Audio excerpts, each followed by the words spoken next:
ಎಲ್ರಿಗೂ ನಮಸ್ಕಾರ ಗುರು.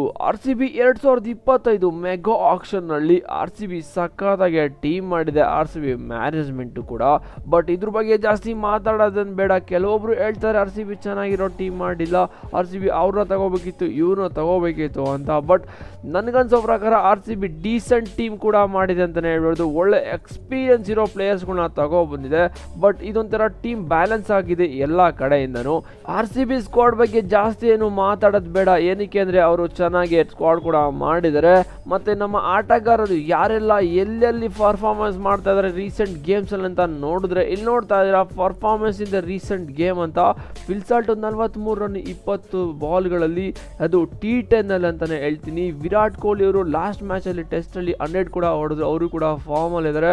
ರಜತ್ ಪಟ್ಟಿದಾರ್ ಕೇಳಂಗೆ ಇಲ್ಲ, ಅವರು ಎಲ್ಲ ಕಡೆ ರನ್ ಕೂಡ ಹೊಡಿತಾ ಇರ್ತಾರೆ, ಅವರು ಫಾರ್ಮಲ್ಲಿ ಇದ್ದಾರೆ. 37 ಬಾಲಲ್ಲಿ 63 ಡೊಮೆಸ್ಟಿಕಲ್ಲಿ. ಮತ್ತೆ ಜಾಕೋಬ್ ಬ್ಯಾಥಲ್ ಇವರು ಫಾರಿನ್ ಪ್ಲೇಯರು, ಇವರಂತೂ ನಿಂತ್ಕೊಂಡು ಆಡೋದು, ಅಲ್ಲಾಡೋದು ಇಲ್ಲಾಡೋದು ಚಾನ್ಸೇ ಇಲ್ಲ ಅಂತ ಹೇಳ್ತೀರಿ. ಬಂದ ತಕ್ಷಣ ಹೊಡಿತಾ ಇರೋದೆ. 32 ಬಾಲು 62 ರನ್ನು T20ಅಲ್ಲಿ.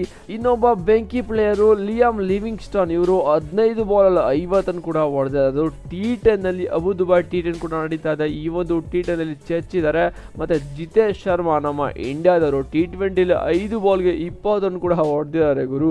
ಮತ್ತೆ ಕೃಣಾಲ್ ಪಾಂಡ್ಯ 4 ಓವರ್ ಹಾಕಿ 0 ವಿಕೆಟ್ಸ್ ಮತ್ತು 26 ರನ್ನು 1 ವಿಕೆಟ್ ಕೂಡ ತಗೊಂಡಿದ್ದಾರೆ. ಬಟ್ ಇದು RCB ರೀಸೆಂಟ್ ಪರ್ಫಾರ್ಮೆನ್ಸ್ ಅಂತಾನೆ ಹೇಳ್ತೀನಿ ಅವ್ರವ್ರ ಗೇಮಲ್ಲಿ. ಮತ್ತು ಇನ್ನೊಬ್ಬ ಪ್ಲೇಯರ್ನ ಮರೆಯಂಗೆ ಇಲ್ಲ, ಭುವನೇಶ್ವರ್ ಕುಮಾರ್, ಅವರಂತೂ ಆಟ್ರಿಕ್ ಕೂಡ ತಗೊಂಡಿದ್ದಾರೆ. ಎಲ್ಲ ಪ್ಲೇಯರ್ಸು ಒಳ್ಳೊಳ್ಳೆ ಫಾರ್ಮಲ್ಲಿ ಇದ್ದಾರೆ, ಕಾದು ನೋಡಬೇಕು ಏನಾಗುತ್ತೆ ಅಂತ. ಚಾನಲ್ ಸಬ್ಸ್ಕ್ರೈಬ್ ಮಾಡಿಲ್ಲ ಅಂದರೆ ಸಬ್ಸ್ಕ್ರೈಬ್ ಮಾಡ್ಕೊಳ್ಳಿ ಗಾಯ್ಸ್.